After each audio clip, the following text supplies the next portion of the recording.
करीब 50 से 60 लाख रुपए कीमत के गहने की चोरी हुई है। इस संबंध में सूचना प्राप्त होते ही इस प्राथमिकी दर्ज की गई और वरीय पुलिस अधीक्षक महोदय के द्वारा एक टीम का गठन किया गया। उस टीम में हमारे थाना प्रभारी इंस्पेक्टर रुपेश और अन्य जो सब इंस्पेक्टर और अन्य पदाधिकारी थे, उनके द्वारा त्वरित कार्रवाई करते हुए कांड में अनुसंधान के क्रम में पाया गया कि जहां से चोरी की घटना हुई है वहां पे सीसीटीवी लगा हुआ था और सीसीटीवी के साथ छेड़छाड़ की गई थी। सीसीटीवी का अवलोकन करने पे पता चला कि जो बादनी हैं उनके जो चचेरे मौसेरे हैं जो साथ में रहते थे, उनके और उनके दोस्तों के द्वारा घर में गहनों और पैसों की चोरी की गई है। उन गहने को 2 जगह बेचा गया है और उस पैसे से एक कार की खरीदी की गई है। अनुसंधान के क्रम में जो 2 व्यक्ति हैं, एक जो बादनी के चचेरे मौसेरा जो देवर हैं जो साथ में रहते थे, नाम हर्ष आयुष है, और दूसरा उसका जो फ्रेंड है सिद्धांत सुमन, उसकी महिला मित्र और एक दुकानदार जो सोने की खरीदी की है, इन चारों की गिरफ्तारी हुई है।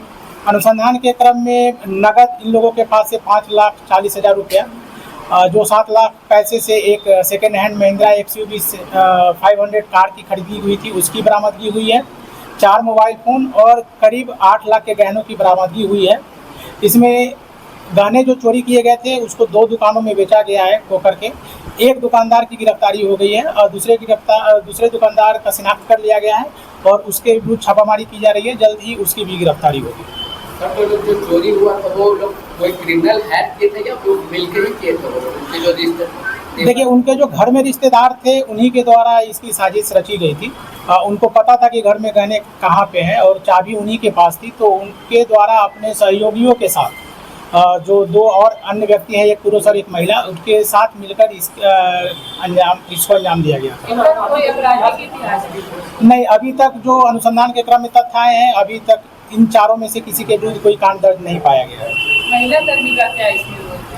महिला जो है वो गहने बेचवाने के लाइजनिंग का काम की थी और जो गहने बेचने के बाद जो पैसे मिले थे उसमें से 1.5 लाख वो अपने हिस्से के रूप में लिए थे। एक दुकानदार की गिरफ्तारी हो गई है जो इस 4 में है। वो एक दुकानदार जो है धनंजय कुमार वर्मा और सोनार जो है तनुष ज्वेलर्स पोकर में है, उनकी गिरफ्तारी हो गई है। एक और जगह है जिसको चिन्हित किया गया है जहाँ पे गहनों को बेचा गया है, उसके विरुद्ध कार्रवाई की जा रही है। जल्दी उसकी भी गिरफ्तारी होगी। सर, चोरी जो की गई वो लालच में किए गए या कोई आपसे रंजिश या आपसे दुश्मनी सामने आई है? अभी तक जो अनुसंधान के क्रम में तथ्य आए हैं उससे ऐसा प्रतीत होता है कि लालच पैसे को लेके था। पुरानी रंजिश कहीं से कुछ अभी तक स्पष्ट नहीं हुआ है, पर इस बिंदु पे भी जांच की जा रही है। सर, लगातार इसमें सर सोना दुकान वालों को मना किया जाता है कि चोरी के सामान जो है आपको नहीं लेना है, उसके बावजूद भी सर लोग लेने के लिए रेडी रहते हैं। देखिए, पूर्व में भी ऐसे कई कांड हुए हैं जिसमें सोना दुकानदारों की गिरफ्तारी की गई है।